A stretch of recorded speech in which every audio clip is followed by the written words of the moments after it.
표적이란 무엇인가, 이 글을 쓴 제가 지금 한 25년 전 됩니다. 그 당시만 해도 20년, 30년 전에 한참 소위 성령운동이라고, 오순절운동이죠. 오순절운동이라고 아주 맹렬하게 일어나고, 부흥회를 하면 온갖 표적이 나타난다, 방언을 한다, 아주 엄청난 사건들이 성도들을 다 휘저어놨던 그런 시대입니다. 그런 시대에 초라하게 진리를 전하는 장소를 마련해 놓고,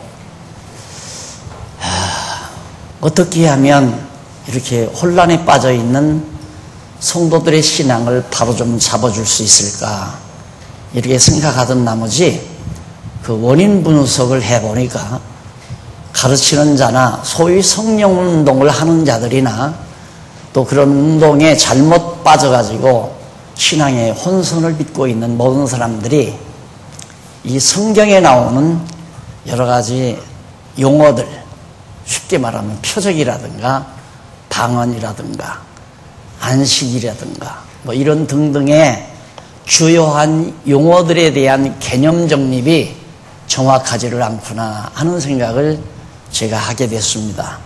그래서 그걸 범람하듯이 큰 물 폭우가 내려서 큰 강이 범람하듯이 몰려오는 그 시대의 교회의 혼란상, 이것을 삽으로 막을 수도 없고 부르도자를 대도 막을 수 없는 그런 형편이었습니다. 그렇지만 조약돌 하나하나를 주어서라도 저 물결을 막아야 된다는 그런 충정 아래서 이렇게 단어 하나하나를 우선 정립하는 일을 시작한 것이 1989년, 지금으로부터 약 25년 전입니다. 그때 이 표적이란 무엇인가? 왜냐하면 이 표적 때문에 가장 성도들의 신앙이 혼선을 믿고 있었기 때문이죠. 요즘도 그렇습니다. 요즘에도 아직도 여러분들이 성경을 좀 가지고 상대에게 얘기를 하다가 보면 상대방이 뭐라고 그러면 자기는 표적을 봤다 이거죠. 나는 기도함으로 내 병이 나았다. 나는 기도함으로 암이 나았고 안수받고 유장병이 나았다. 그 하나의 사건 때문에 그 사람은 언제나 진리를 찾을 생각을 안 해요. 오직 자기 병을 낫게 한 사람에게 완전히 매여서 충성하라면 충성하고 돈 내라면 돈 내고 하라는 대로 매여서 한평생 살다가 갈 수밖에 없는 그런 처지에 있거든요. 그런데 이제 그런 세대들이 다 가잖아요. 그렇게 난리를 치고 능력이 많고 권능이 많고 하다는 분들이 하나 둘 세상을 떠나고 또 교회 목회 일선에서 다 떠나게 됩니다. 그러면서 온갖 비리가 나타나는데도 여전히 그분은 거룩한 하나님의 종이고 훌륭한 분이고 올바른 진리를 전파한 분이라는 신념에는 변함이 없습니다.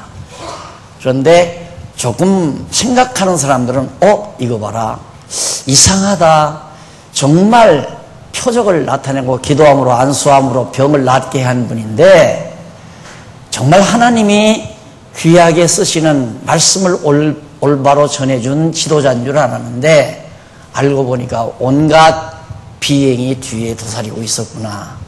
그래서 요즘에는 또 온갖 혼란을 겪고 있는 상황입니다. 그래서 사실 저로서는 안타까운 일이지만 산을 허르다가 막아도 어려울 상황인데 조약돌 하나하나를 줍는 작업을 하자니까 얼마나 고달프고 외로운 작업이었는가를 여러분들이 10분 이해해 주시면 정말 감사하겠습니다. 그리고 이제 와서 여러분들이 이걸 좀 더 자세히 알고 싶어하는 그 열정 앞에 저도 열심으로 다시 한번 성의를 다해서 강의를 해드리려고 그렇게 생각을 합니다. 우선 이 표적이란 무엇인가,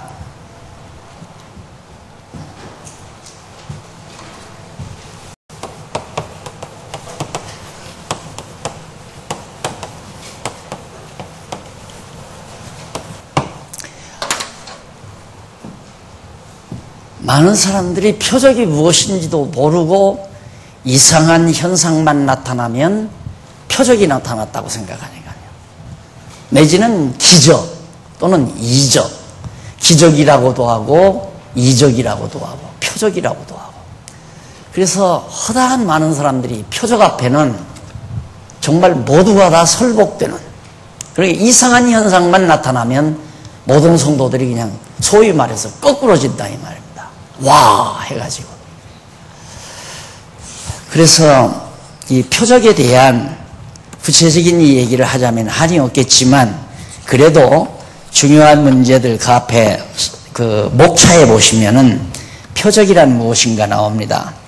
머릿말이 나오고요. 그 다음 표적의 어휘, 표적이란 말의 뜻이 정확하게 뭐냐, 다양한 뜻이 있어요. 그 뜻을 정확하게 파악한 다음에 그 다음 표적이 나타나는 그 근거가 뭐냐, 어떤 것에 의해서 그 근거에 의해서 표적이 나타나는가.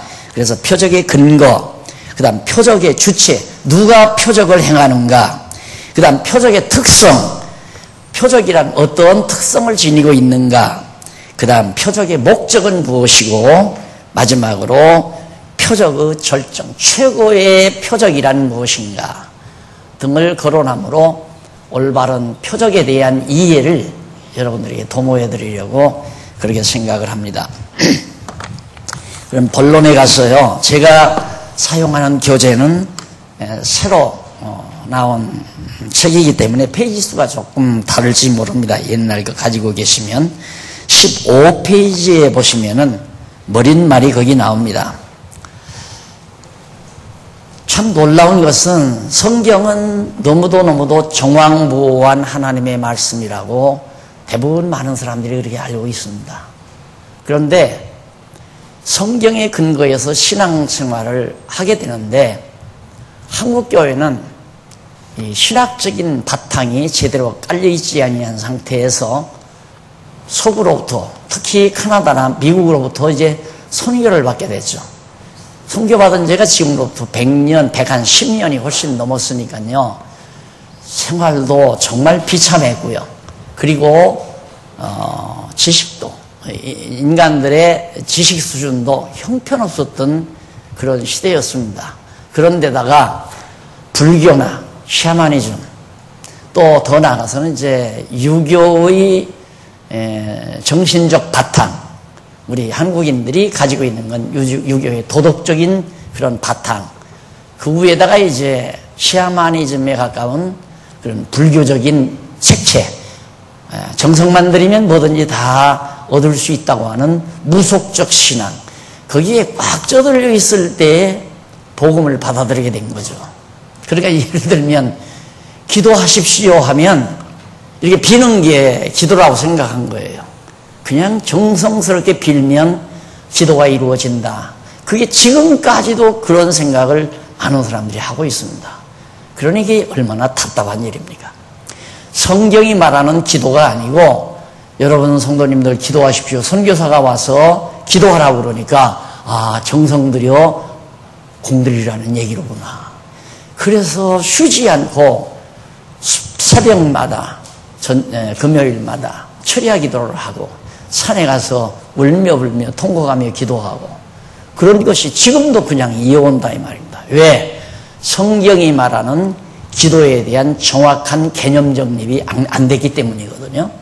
그래서 이런 중요한 개념들이 많이 있지만은 우선 급한 대로 제가 3권을 냈잖아요. 1권, 2권, 3권 3권 냈는데 아직 제가 한 권은 남겨놓고 있습니다. 그건 조금 더 업된 거기 때문에 좀 우리들의 보편적인 신앙이 어느 정도 자리 잡았을 때 정리를 하려고 남겨놨습니다만은, 우선 한 30여 개의 성경에서 말하는 주요한 용어의 개념들, 이것들을 정확하게 정립하려고 합니다.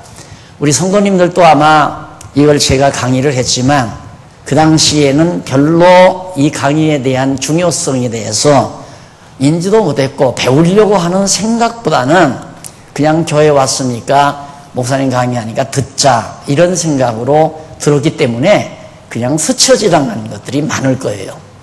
그러나 아마 이 강의를 한다고 아마 2주 전부터인가 3주 전부터인가 얘기했기 때문에 정말 표적이 뭘까? 정말 방언이 뭘까? 이거 알고 싶은 생각을 가지고 오늘을 기다려왔기 때문에 여러분의 뇌리에는 제 강의가 쏙쏙 들어갈 수 있는 그런 구덩이가 패져 있습니다. 그러니까 나무를 심자면 산에다가 구덩이를 땅에 구덩이를 파야 되잖아요. 구덩이를 작게 파면 작은 나무를 심을 수밖에 없고 구덩이를 크게 파면 큰 나무를 심을 수 있는 겁니다. 마찬가지로 여러분들이 그걸 알고 싶어하는 문제의식을 오래 깊이 가졌을수록 뇌리의 구덩이가 크게 난 거죠. 그러면 아마 굉장한 이 개념 정립이 아주 견고하고 튼튼하게 여러분의 뇌리 속에 콱 배길 수 있는 좋은 계기가 되겠다. 사실은 이런 강의를 하고 싶었거든요. 정말 듣고 싶어서 알고 싶어서 하시는 분들이 둘도 좋고 다섯도 좋고 그래서 제가 은퇴하면서 약속한 바가 있어서 처음에 50명이라고 해서 50명인 줄 알았더니 많다고 해서 대강당으로 가야 된대요. 그래서 여기서 하게 되니까 시원하기도 하고 헌출해서 좋기는 합니다만은 어쨌든 나오셨으니까 오늘 하루 오전 표적 끝내고 오후에 방언에 대해서 정리를 하면 다시는 잊어버리지 마십시오.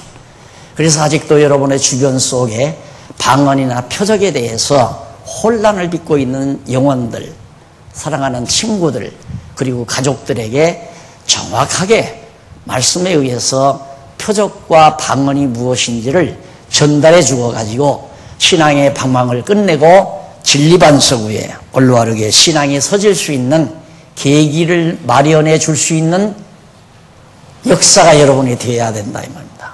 그런 일을 여러분이 해야 돼요. 친구가 지금 잘못된 신앙생활에 얽매여서 방황하는데도 말을 못 해준다 이 말입니다. 들으니까 그건 아니라고 하던데 우리 목사님 말하는 거 보니까 그건 아니라고 하던데 그럼 뭐야? 글쎄 그건 아니라고 그랬어. 이러니까 상대방이 절대 설득이 안 되죠. 봐라, 표적이란 이래서 이렇고 이런 것이고 이래서 이렇고 이런 것이기 때문에 네가 말하던 그런 표적은 올바른 표적이 아니라는 것을 명심해야 된다. 이렇게 정확하게 가르쳐 주어야 사랑하는 친구가 돌아오고 사랑하는 가족이 올바른 신앙으로 돌아올 거 아니겠어요? 그래서 이번 강의 글쎄 항상 할 때마다 제가 마지막인 것 같습니다. 얘기를 하는데 오늘 또 그래요. 이번이면 마지막이 되겠지 하는 생각을 하는데 어쨌든 열심히 여러분들이 함께 살펴보도록 하십시다. 우리 한국교회 신앙생활이라는 게 지역마다 달라요. 교파마다 또 달라요.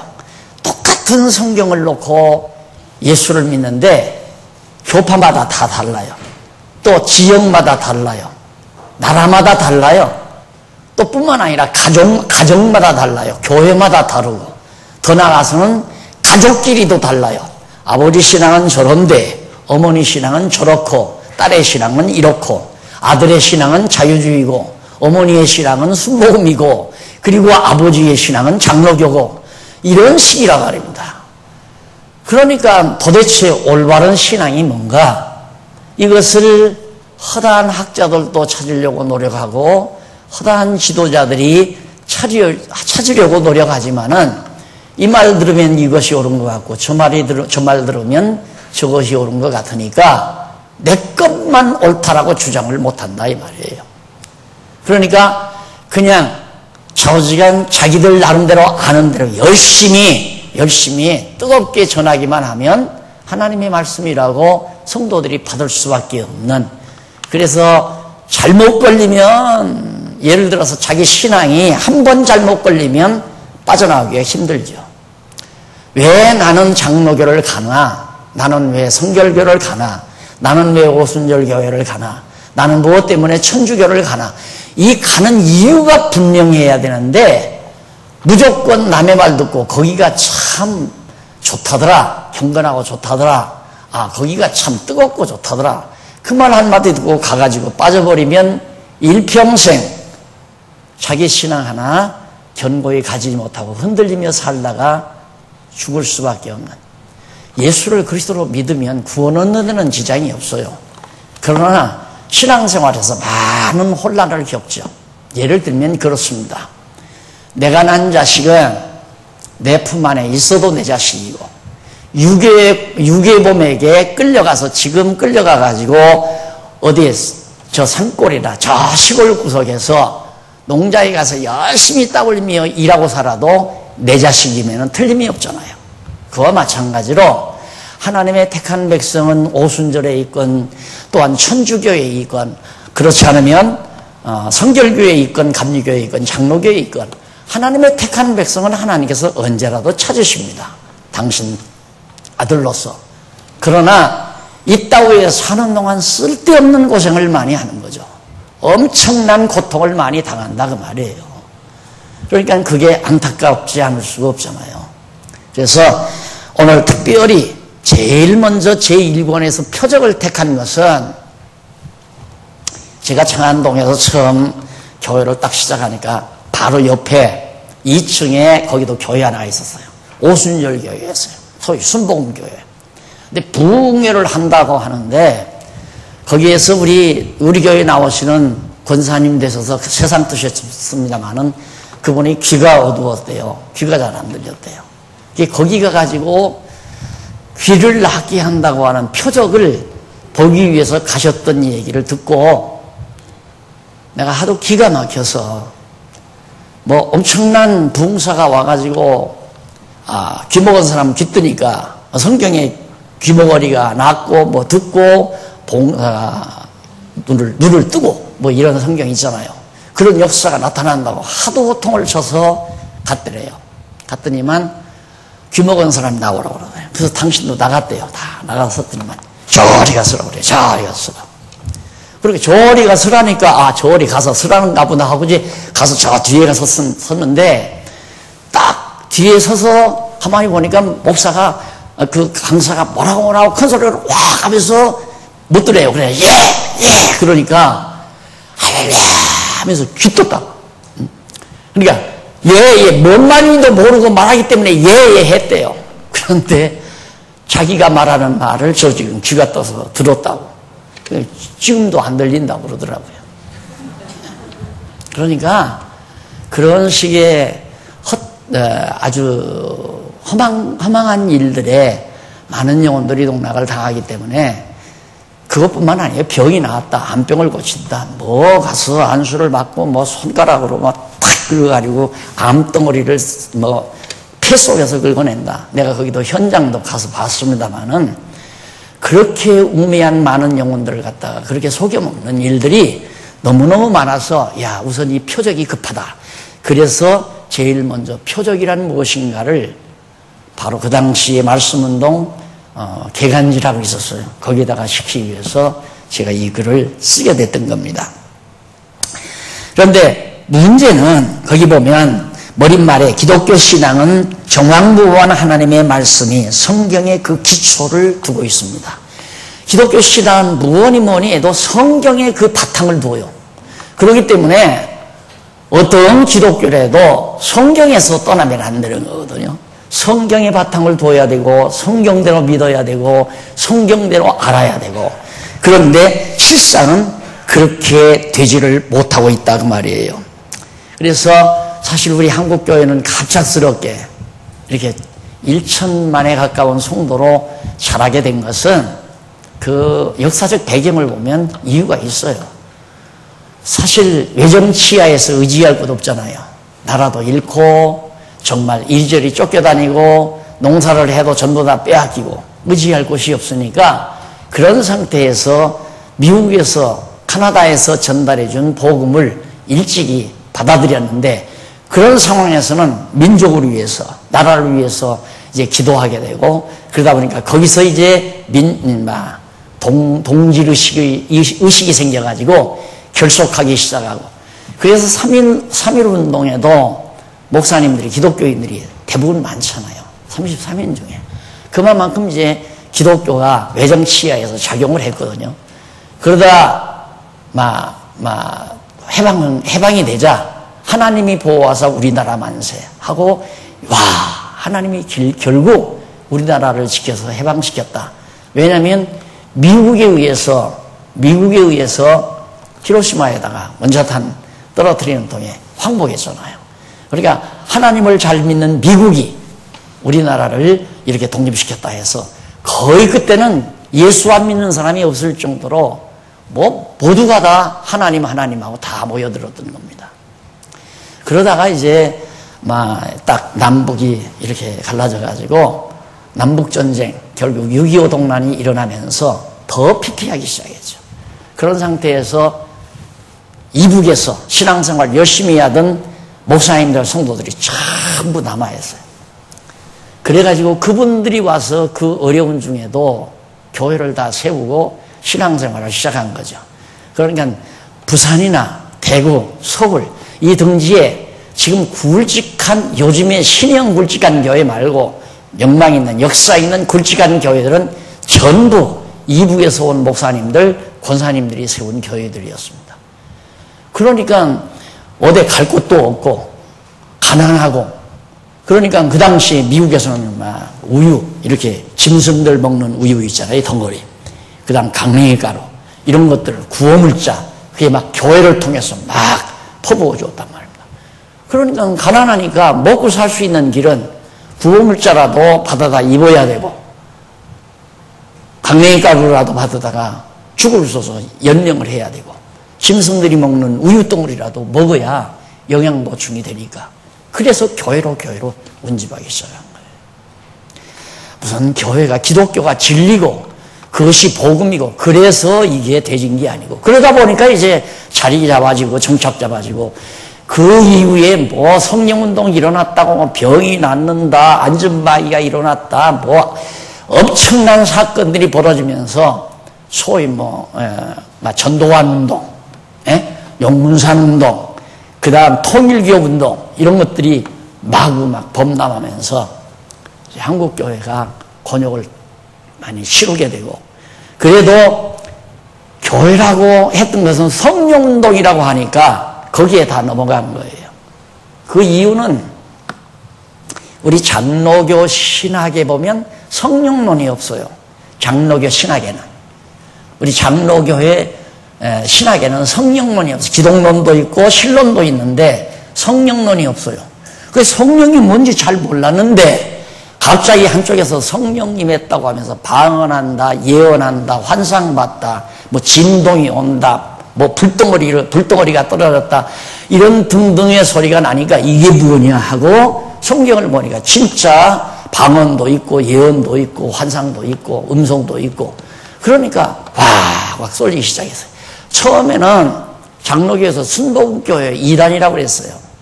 그래 방언하는 사람들 전부 다 내쫓았다 이 말입니다. 그러니까 방언하는 사람들이 그리 다 가버린 거예요. 그래서 오순절 순복음이 저렇게 확산되고 부흥이 될 거 아닙니까? 장로교에서 쫓겨나가지고 그리 다 간 거예요. 그리고 하나님이 계신지 안 계신지를 모르는데, 이거 방언하는 거 보니까 이게 하나님의 영의 소리라, 영의 소리. 거듭난 자의 소리다. 그래가지고 거기에 쏘가가지고 환상 보고 병 낫고 암이 낫고 이랬다니까, 야 진짜 하나님이 계시구나. 그래서 신앙이 불타듯이 일어난 거 아닙니까? 그런데 그 성령이 다 가셨나 봐요. 어디로 가셨나? 성령도 여름 피서를 떠나셨는지 요즘에는 성령 역사가 안 일어나나 봐요. 부흥회도 안 되고 거기 가봐도 병 낫는 것도 없고 나았다는데 나은 것도 아니고 지지부지 다 되는 거 아니에요. 그래서 우선 이 표적이라고 하는 것이 정말 참 교회를 많이 혼란하게 만들고 신앙을 혼란스럽게 만들었던 일이기 때문에 말씀을 제일 먼저 표적에 대해서 언급을 하게 된 겁니다. 좌우지간 지금도 아직도 어리석은 성도들은 교회에서 이상한 일만 일어나면 누가 그러더라고요. 일본에서 여자 선교사님 한 분이 전화가 왔어요. 지금 당신이 말씀을 접하고 열심히 공부하고 있는데 이렇게 분명하고 확실한 말씀이 있는데 정말 너무너무 안타깝다고. 그래서 당신이 교회를 일본에서 너덟 개를 개척을 해서 자기네 교단 목사들을 데려다 앉혀놨대요. 교회마다. 그러니까 일본 교회니까 경제력이 괜찮으니까 교인이 그렇게 많지 않아도 목사 대우는 잘해줬던가 보죠. 먹을 만큼 사니까 주제꼴에 그래도 골프채 사가지고 날마다 골프나 치러 다닌다는 거예요. 그러니까 당신 애써서 개척한 교회가 그런 목사들에게 이미 넘어가 버렸으니까 너무너무 고통스러울 거 아닙니까? 나한테 하소연을 하고 원정을 하고 목사님들 이 말씀 다 들어야 된다고 그러면서 정말 한국에 나오면 꼭 들리겠다고 그렇게 전화를 하는 것을 제가 받았는데 정말 교회 안에서는 조금만 신기한 일이 일어나면 모든 성도들이 이걸 표적으로 다 한다 이거예요. 정말 표적과 기적으로. 그렇게 해서 교회가 다 잘못되져 가기 때문에 오늘 이 표적의 말의 뜻이 무엇인가부터 우리가 정리해 보도록 하겠습니다. 자, 표적의 의 해가지고 16페이지에 나와요. 표적이라고 하는 말은 히브리 말로 오트라고 해요. 그리고 헬라어로는 세메이온이라고 하고요. 그래서 오트나 세메이온이라고 하는 이 말은 모두가 수십 번 기록이 되어 있는데 신약에서는 세메이온이 이적이라고 번역되기도 하고 기사라고 번역되기도 하였다. 그래서 우리말로 번역된 표적, 이적, 기사라는 용어에 대한 분명한 개념 정립이 그렇게 쉽지를 않다 하는 얘기입니다. 예, 표적, 제가 이 표적이라고 단어를 고정시켜서 표시한 것은 이걸 기적이라고 번역도 해요. 이적이라고 번역도 하고, 이적. 기적, 이적, 표적. 그런데 하필이면 내가 왜 기적이라고 안 하고 표적이라고 했는가? 이 표적이라는 말은 의미를 드러내는 단어예요. 의미. 그러니까 나타나는 현상의 의미. 예를 들어 예수님께서 안전방위를 일으켰다. 그러면 그 일으킨 사건은 표적이기도 하고 기적이기도 하고 이적이라고도 할 수 있어요. 그런데 표적은 나타난 사건에 대한 의미가 담겨진 단어이고 기적은 그 나타난 사건의 성격이 담겨 있어요. 놀라운 일이라 이 말이죠. 아주 놀라운 일이다. 어떻게 안전방위가 일어나느냐. 참 놀랍다. 그 이적이라고 해요. 이것은 이제 기적이라고 해요. 놀랍다 해서 기적이다. 이적은 보통 있을 수 없는 일인데 다른 사건이다. 보통 있을 수 없는 사건이다. 그래서 이적이라고 하죠. 저 이질감이 있어. 저건 이색적이야 했을 때 색다르다 이 말이거든요. 이색적이야 할 때. 이적은 색다른 사건이다. 기적은 아주 놀라운 사건이다. 표적은 의미를 담긴 아주 어떤 무언가를 나타내기 위해서 표시하기 위해서 나타난 사건이다 그 말이에요. 그래서 의미가 담겨진 얘기다. 그래서 오트 세미이온은 표적, 기적, 이적 등으로 다 번역이 가능한 것이지만은 저로서는 모두를 다 표적이라고 번역하고 싶다 그 말이에요. 왜냐하면 의미가 담겨진 말이니까. 다시 잊어버리지 마세요. 이해가 가시죠? 표적, 의미가 담겨진 사건. 뭔가 그 사건은 뭐를 드러내기 위해서, 뭐를 나타내기 위해서, 표시하기 위해서 나타낸 사건이다. 이 기적은 놀라운 사건이다. 이적은 색다른 사건이다. 이런 의미로 각각 드러낸 용어들이다 하는 얘기입니다. 그래서 우리말 성경에 이적이나 기적으로 표현된 그렇게 기록된 모든 내용들은 표적적 의미를 다 간직하고 있다. 그래서 이 표적이라는 말이 매우 중요한 의미를 가지고 있다는 겁니다. 그 다음 그러면 표적의 근거는 뭔가? 무슨 근거로 표적을 행하는가? 신약 성경에 나타난 표적들은 모두가 한결같이 구약시대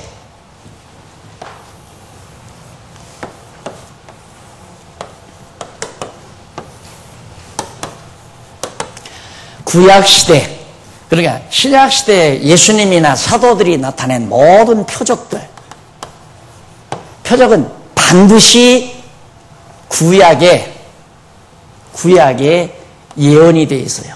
예언 내지는 언약되어 있거나 예언되어 있거나.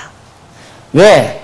예언은 언약에 기초하니까 선지자들이 말하는 것은 예언이고 하나님께서 직접 열조들이나 성경 기자들에게 말한 것은 언약이라고 말할 수 있고, 언약은 물론 하나님의 영원하신 작정에 기초가 되어 있으니까 작정에 의해서 언약에 의해서 예언에 의해서 바로 표적이 나타난다. 예언대로 표적이 나타난다 그 말이에요. 그러니까 표적의 기초는 구약의 언약이나 예언이다, 그런 뜻입니다. 더 나아가서는 영원한 때에 하나님께서 작정해 놓으신 섭리에 의해서 나타나는 거고요. 그렇죠? 그러니까 예언은 언약에 기초하고 언약은 작정에 기초하니까 궁극적으로는 하나님의 영원한 작정 섭리에 의해서 나타나는 거지만, 현상적으로는 구약시대 언약과 예언된 말씀대로 예수님과 사도들이 행했다. 그런데 여기서도 예수님, 그 다음 사도들, 이 둘이 달라요. 예수님은 구약의 언약과 예언에 의해서 예수님은 표적을 나타내고, 사도들은 예수님의 약속, 언약에 의해서 사도들이 이 표적을 나타내요.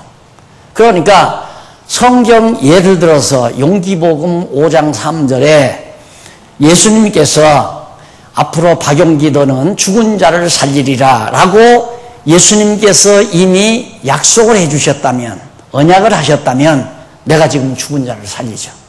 그러면 내가 박용기라는 확실한 증거예요. 알았습니까? 그러니까 성경에 내가 죽은 자를 살린다고 예수님이 언약을 한 일이 없는데, 내가 지금 죽은 자를 살린다면 여러분 누가 이 퀴즈 문제 하나만 일러내도 대단한 실력으로 내가 인정할게요.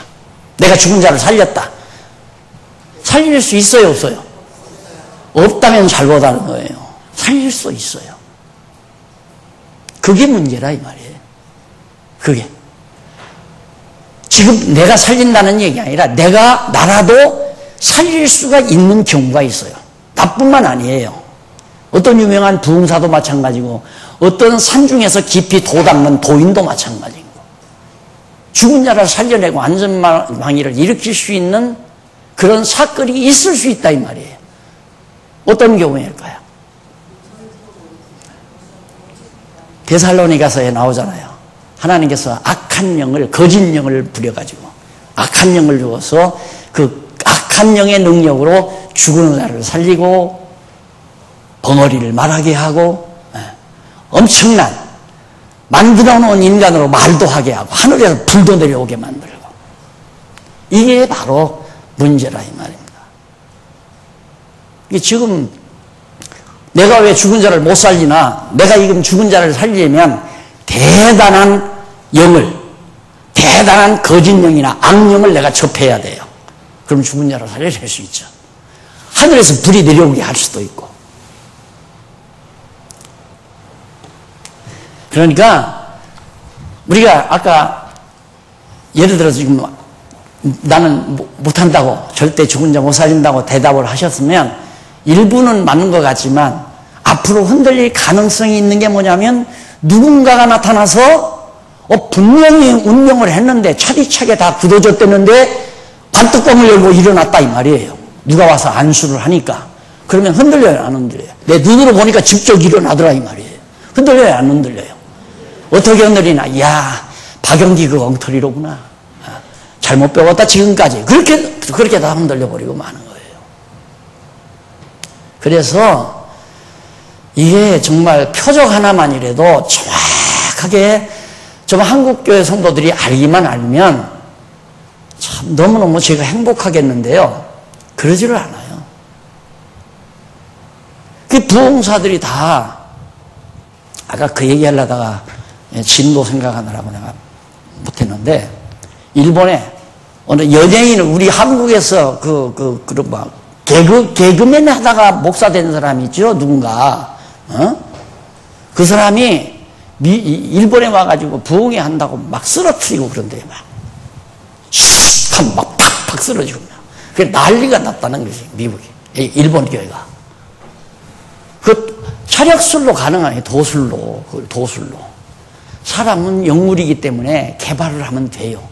자꾸 도를 익히면. 그쪽으로 자기가 일으키면. 그러면 이 세상 어두운 영과 접선이 돼요. 그러면 인간이 보통 느낄 수 있는 힘을 초월하는 힘이 나타나요. 초월하는 힘이. 그게 다 마술 아니에요?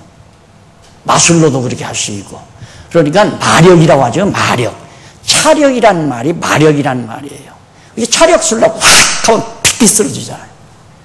그게 성령의 역사라고 난리를 친다 이 말이에요. 그런 것들이. 그런 걸 하나의 표적이라고 강조한다. 그래서 표적의 근거는 매우 중요하다. 자, 다시 한번. 예수님은 구약의 언약과 예언의 기초에서 예수님은 표적을 행했고, 사도들은 예수님의 언약의 기초에서 예수님이 언약하신 대로 사도들이 표적을 행해요. 왜? 사도들은 예수가 보내신 바로 사도라고 하는 사실을 입증해서 예수가 그리스도이심을 증거케 하려고 사도들에게 그런 표적을 행할 것을 예수님이 약속을 했어요. 그 약속대로 사도들이 행하는 거예요. 이걸 보고 베드로가 했으니까 오늘 박 목사도 해야 한다 이거예요. 그래야 능력이 있는 목사다. 베드로도 그렇게 행하지 않았느냐. 근데 왜 우리라고 왜 못하느냐. 예수님도 제자들에게 한다고 그러지 않았느냐. 그러니까 우리도 표적 행할 수 있다. 이렇게 논리를 전개해 가는 거예요. 그러니까 그 성경을 몰라서 하는 얘기예요. 예수님도 구약의 예언대로 예를 하나 들면 이사야 선지자가 처녀가 잉태하여 아들을 낳는다 그래요. 처녀가 잉태하여 아들을 낳는다. 그게 처녀 마리아가 잉태해서 예수를 낳은 건 표적이에요. 그게 처녀가 낳은 것이 표적이라 이 말이에요. 안 그러면 여자가 아들을 낳으리니 이름을 예수라 하라 그렇게 했다면 여자가 얼마나 많아요. 60억 가운데 30억 이쪽 저쪽은 다 여자일 텐데 어느 여자가 아들을 낳아가지고 이름을 예수라고만 지면 내가 그 예수를 믿어야 될지 2000년 전에 마리아가 날 예수를 믿어야 될지 내가 분간을 할 수가 없잖아요. 그런데 정확하게 분간할 수 있도록 처녀가 애기나는 법은 없잖아요. 물론 법적 처녀는 낳겠죠. 그러나 진짜 순수한 처녀는 남자를 알지 못하는 처녀가 애기나는 법은 없어요. 그러니까 얼마나 분명하게 하나님께서 예수가 그리스도라고 하는 표시로 그렇죠? 이 표자, 표시 표적 표시가 되는 표적 예수가 그리스도라는 증거죠. 표시가 뭐냐? 내 표시는 여기에 검은 점 하나가 있어요. 보게 내가 만약에 그러면 안 되겠지만 만약에 말도 못하고 분간도 못하고 다 과거 잊어버리고 길거리 돌아다니는데 완전히 남노하게 대해서 박용진지 이용진지 알 수가 없을 때 김여수이가 날 찾으러 다니다 발견했는데 어떻게 보면 긴 것 같고 안 긴 것 같을 때 뭘 찾아보겠나. 이 목 밑에 검은 점 하나 콩만한 검은 점 하나 틀림없이 용기다. 그게 데려갈 거 아닙니까? 바로 그런 거예요. 내가 어떻게 예수가 그리스도이심을 알 수 있나? 나는 마리아가 낳았으니까 처녀가 낳았으니까 예수 틀림없다고 말이에요. 그 한 가지만이 아니에요. 엄청나게 많다 이 말이에요. 이사야가 예언한 것만도 안전망이가 일어나고 벙어리가 말을 하고 누가 예수가 이 땅 오면 그래서 예수님이 안전망이를 일으키고 귀신을 내쫓고 다 그런 거 아니겠어요? 지금 그 얘기거든요. 그러니까 여기 근거 표적의 근거가 바로 지금 말씀드린 이것 꼭 기억해 주시고 그 다음 표적의 주체 누가 표적을 행하는가 네 번째 이는 표적의 주체 이는 표적으로서의 이적을 누가 행하느냐 하는 문제입니다. 표적을 누가 행하느냐 그런데 혹자들은 소위 성령 충만함을 받은 권능이 있는 자들 소위 부흥사들이죠.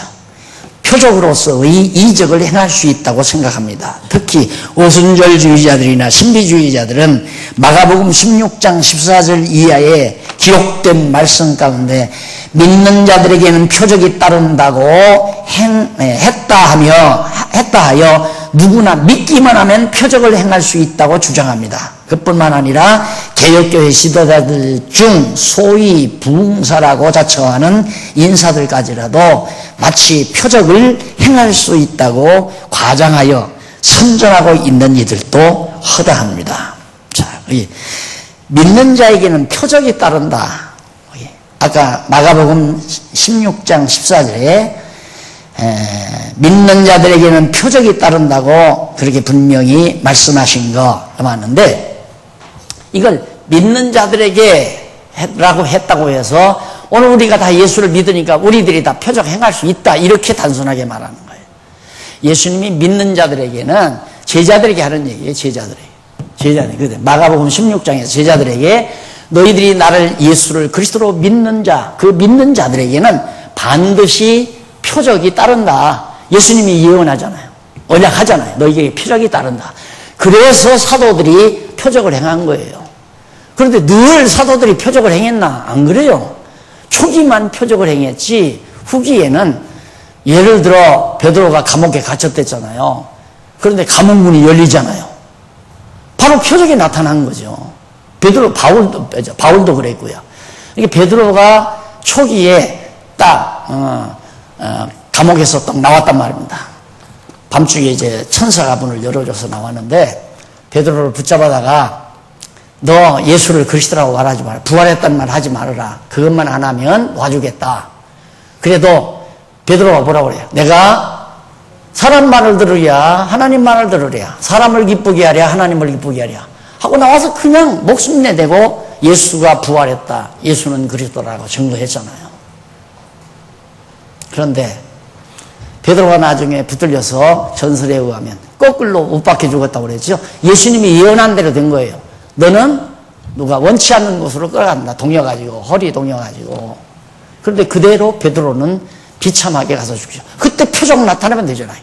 싹 하면 그냥 와서 포승줄 매는 놈들, 거꾸로 십자가에 못 박는 놈들이 다 까닥까닥 하면서 불러가지고 다 그냥 곤두박질해서 다 죽어버리고 자기가 벌떡 살아나야죠. 이런 표적 왜 못해요? 바울은 디모데에게 요즘 꼭 가끔 젊은 사람들 이렇게 앉았으면 그냥 뭐 막걸리 한잔 하면 어때요? 하면서 쫙 하면서 바울도 뭐 디모데에게 건강을 위해서 뭐 포도주 한 잔씩 하라고 했는데 뭐 그러면서 그런 소리 내가 가끔 듣거든요. 바울이 그 얘기를 어떤 때는 그래. 바울이 그 얘기를 왜 해가지고 젊은 사람들 술 먹는 빌미를 줬나 이런 생각 많이 하지만은 바울도 자기 병을 못 고쳤어요. 병을 그냥 가지고 있었어요. 그리고 자기가 아들처럼 사랑하는 디모데의 병 이리 와라. 내가 안수 한번 해주마 하고 싹 쓰다듬으면서 쉿 했으면 깨끗이 나을 거예요. 디모데도 아마 위장병이 있었던가 봐요. 너 그 병을 위해서 포도주를 조금씩 먹으라. 약으로 먹으라고 말이에요. 은혜 없다고 그러겠지. 요즘 사람들 같으면, 요즘 오순절주의자들 같으면 은혜 없는 소리 한다. 딱 끊고, 약 딱 끊고 그냥 기도해. 엎드려서야. 이러고 얘기하죠. 또 기도하면 나아요. 어떻게? 금식하고 기도하면 낫는다 이 말이에요. 근데 그건 개의 치료법이에요. 개들의 치료법. 개들은 위장이 좀 안 좋잖아요. 그럼 절대 안 먹어요. 먹었던 것도 다 토에 내놔요. 내놓고는 다 가서 금식을 해요. 한동안. 금식 다 하고 나서 뱃속이 편안해면 다시 가서 먹어요. 그거 겨내는 거. 금식 기도원 만나놓고 가서 위장병 환자 가서 밥 못 먹게 하고 밥도 안 주고 금식하게 하고 그러면 낫는 거죠. 기도원에만 가면 낫는 게 아니에요. 지난번에 속리산 갔댔잖아요. 그런데 오랜만에 그 옆에 도로 옆에 만든 공원에 내가 들어가 보니까 개따란 돌 하나를 비석으로 세워놔서 이거 뭔 비석인가 했더니 그 당시에 어떤 원님인가 나리가 베스라치가 병이 걸렸잖아요. 그래가지고 병이 걸려가지고 죽을 병이 걸려가지고 그 속리산에 들어와서 속리산 법주산가 거기 들렸대요. 들려서 거기서 한동안 수영하면서 병이 나은 거예요. 나으니까 이 벼슬아치가 돌 하나 준비해라. 돌 하나 큰 걸로. 그래서 큰 비석할 만한 상당히 한 3m 이상 되더라고요. 그걸 동아줄로 묶어가지고 자기가 그걸 끌고 내려갈 수 있는 데까지, 이제 건강을 찾아가서 끌고 내려갈 수 있는 데까지 법주사 땅으로 다 주었다는 거예요, 그 땅을. 그러면서 그걸 이제 표적비로 딱 세워놨더라고요. 있을 수 있는 거죠. 공기 좋은 데 가서 계속해서 수양하고 좋은 물 마시고 좋은 공기 마시면 어지간한 병은 다 낫는 거란 말입니다. 그런 걸 자꾸만 이 표적이라고 묘사를 해가지고, 그럼 병원에서는 날마다 표적 행하게? 의사들? 병만 나으면 다 표적이라는 거예요. 말도 안 되는 얘기죠. 표적의 특성을 이제 아시겠죠? 예. 그러니까 그런데 절대 쏘으면 안 돼요. 그리고 지금 성도들이 매우 중요하게 생각해야 될 건, 정말 어떤 사람이라도, 어떤 위대한 사람이라도 나와서 죽은 자를 살리는 걸 보면 놀라지 말고 무서워해야 돼요. 왜 무서워해야 하냐? 야, 저 악령이 들려가지고. 그게 누구예요? 누구 역할하는 사람이에요? 지금 표적을 행하니까, 표적은 예수님이 행하는데 자기가 예수님인 척 표적을 행했으니까 뭐라고 우리들이 이름 붙일 수 있어요? 예? 맞아요. 적그리스도. 적그리스도. 그래서 앞으로는 적그리스도가 나타나서 온갖 표적을 다 해놓는 거예요. 하늘에서 불이 내려오게 한다고 요한계시록에 이미 예언되어 있잖아요. 그런데 성도들이 그런데 다 놀아난단 말입니다. 성경 말씀의 기초에서 신앙을 정리할 생각은 안 하고, 이게 모르니까 그렇고, 또 지도자들이 안 가르쳐 주니까 그런 결과가 나오는 거죠. 찬양해야죠.